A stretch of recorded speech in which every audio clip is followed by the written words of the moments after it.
今日要探討一個同大家日常生活息息相關嘅話題：飲水對健康嘅影響。飲水係咪真係可以解決某啲健康問題，例如便秘、傷風感冒？飲水同腎臟健康又有咩關係？點解有啲人一飲水就急住去廁所？今日就一次過揭開呢啲謎團。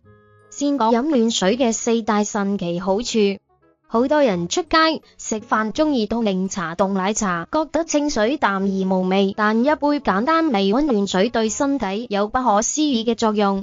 第一大好處，促進新陳代謝，可以將身體想象成一部超級跑車引擎，引擎要順利運作，產生能量，需要足夠潤滑油同冷卻水。適量飲暖水幫身體維持正常水平衡，水分充足時，細胞內化學反應先至正常進行，新陳代謝順利，體內廢物同毒素快速被帶走排出。相反，成日唔飲水，身體好似乾涸機器，潤滑不足，齒輪馬達變慢，人會覺得攰，精神差。飲夠水就等於幫你部身體機器入滿油，等佢可以全速前進。第二大好處，改善血液循環。血液入面一大半成分係水，飲唔夠水，血液變濃稠，好似塞車一樣，行得好慢，去唔到身體各個部位。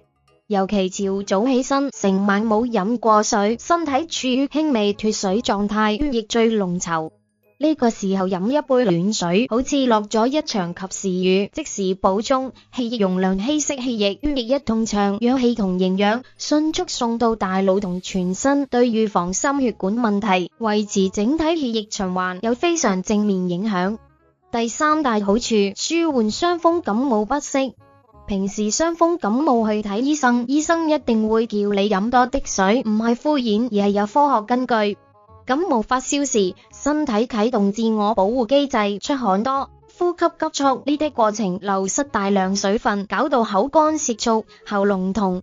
飲充足微溫暖水，首先補充流失水分，舒緩因為脫水引起嘅喉嚨乾渴痛楚，好似用熱毛巾敷住痛處一樣舒服。水分仲幫到手調節體溫，等熱量透過流汗同排尿排走。所以下次感冒除咗食藥，真係要記住飲多幾杯水。第四大好處，舒緩便秘。現代人生活急促，食得少菜少生果，便秘係好普遍嘅都市病。有啲人去廁所去到滿頭大汗都搞唔掂。飲水點解幫到手？其實好簡單，食落肚嘅嘢消化後殘渣去到大腸，大腸唔夠水，大便變乾變硬，好似石頭塞喺腸入面，自然屙唔出。飲夠暖水，促進腸胃蠕動，直接軟化大便，好似滑梯上面加水一樣，順暢滑出。對受便秘困擾嘅朋友，定時定量飲暖水係零成本冇副作用嘅天然療法。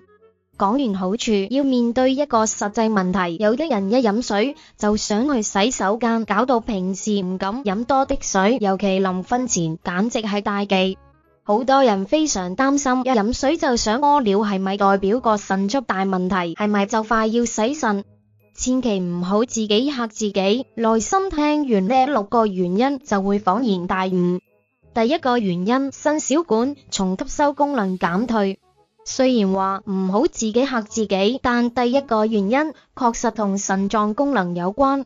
個腎好似一個超大型智能濾水器，血液流過腎臟時，腎臟將水同廢物過濾出來，形成原始尿液。但原始尿液入面仲有好多有用水分同電解質。呢個時候腎小管發揮作用，大家可以想象成一塊超級海綿，將原始尿液入面90%以上水分重新吸返入身體循環作用，所以正常情況下尿量相對穩定，唔會話飲一杯水就屙反一杯。但如果腎臟功能受損或腎小管異常，海綿吸水能力大幅下降，水分吸唔返去，變成尿液直接排出，尿量突然增多。如果因為呢個原因，患者除咗成日想去廁所，通常仲伴隨全身無力、精神萎靡等症狀。有呢啲合併症狀就要及早驗血驗尿。第二個原因，中醫講嘅腎陽虛腎氣虛。呢個偏向傳統中醫學角度，中醫認為腎主水，腎臟負責管理全身水液代謝，腎主納氣司二便，大小便都歸腎臟管。用一個形象化比喻，膀胱入面有個鍋爐，腎陽就好似鍋爐底下把火，有溫去蒸騰作用，將膀胱入面水分蒸發成有營養嘅水氣供應全身。如果腎陽不足或腎氣虛，即係把火太細唔夠猛，水分蒸發唔到，變成多餘廢水，即喺度要排出去，小便次數變多。腎氣仲有故事封藏作用，好似把關守衛，腎氣虛守衛無力，守唔緊大門，少少尿意就急住去，嚴重甚至漏尿或失禁。呢種情況通常伴隨手腳冰冷、怕痛、腰部痠軟，可以揾中醫調理。第三個原因，天生膀胱體積比較細，純粹係物理條件限制。尿液喺腎臟產生後，經輸尿管流落膀胱儲存。膀胱好似裝水氣球，尿量儲到一定份量，刺激神經就有尿意。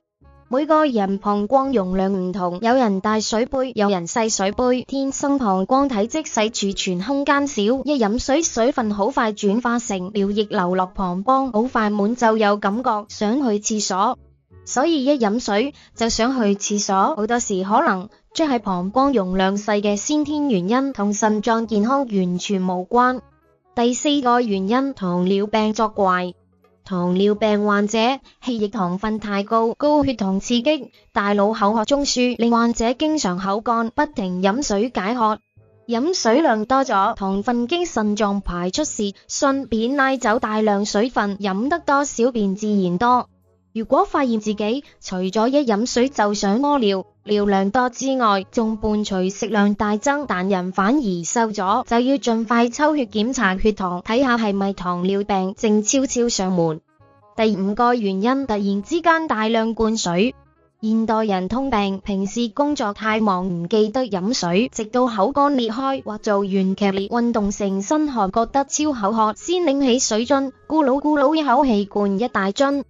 短時間內飲咁大量水，腸胃根本趕唔切慢慢吸收，龐大水分迅速進入血液，然後立刻去腎臟過濾。腎臟發現身體用唔着咁多，當成多餘水分，急速製造尿液排走，好似坑渠與哺乳，有強烈排洪反應。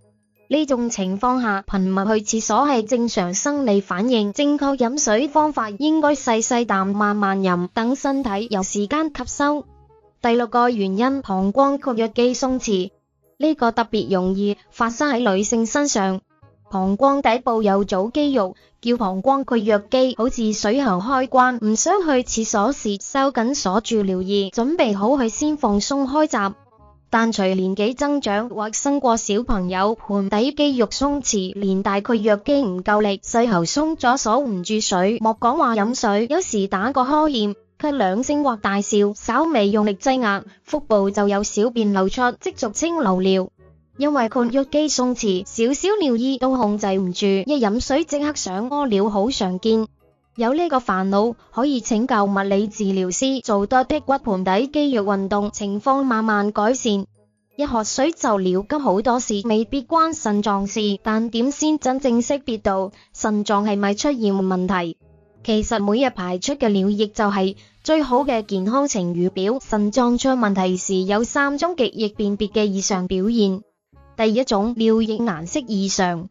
正常健康尿液應該淡黃色或接近透明無色，好似青綠茶。如果當日飲水少出汗多，尿液濃縮顏色深少少變菊花茶深黃係正常，飲返足夠水就會變青。但如果無啦啦發現尿液變淡紅色、鮮紅色甚至深褐色，好似洗浴水或普洱茶可樂，就要高度警惕，可能尿液有紅血球，代表腎臟或泌尿系統發炎、結石，甚至更嚴重病變。遇到呢種顏色改變，第一時間睇醫生。第二種，尿液有超多開泡沫且散。正常尿液蛋白質極少，泡泡通常較大粒，且幾分鐘內消散。但如果尿液表面浮住一層細密泡沫，好似啤酒或打發蛋白霜等，好耐都唔消散，就要非常小心。呢種情況醫學上叫蛋白尿。正常腎臟過濾網唔會令體內蛋白質流出，如果尿有大量蛋白，代表腎臟過濾網可能穿窿受損，導致蛋白質流失。醫學研究發現，大約1/3因為泡沫尿睇醫生嘅人，確實檢查出蛋白尿異常。每次去完廁所，不妨望多2眼，如果泡泡異常多又散唔開，就要盡快做尿液常規檢查。第3種，尿量出現極端異常。正常成年人一日排尿4到8次左右，尿量根據當日飲水同流汗幾多有增減，係正常生理調節。但如果飲水習慣冇變，排尿次數突然變得極多或極少，仲伴隨手腳或眼皮浮腫，就係非常危險信號，代表腎臟製造同排泄尿液功能可能嚴重罷工或衰竭。尿量極端異常絕對唔可以忽視，要高度關注並立即尋求專業醫療協助。飲水係一門學問，聽落簡單，做起嚟要留心。唔好等到口乾裂開先飲水，應該養成定時少量慢飲暖水好習慣。希望今日內容幫大家解開對飲水同腎臟健康嘅迷思，減輕無謂焦慮。如果覺得實用幫到你，記得俾個讚，下條片再見。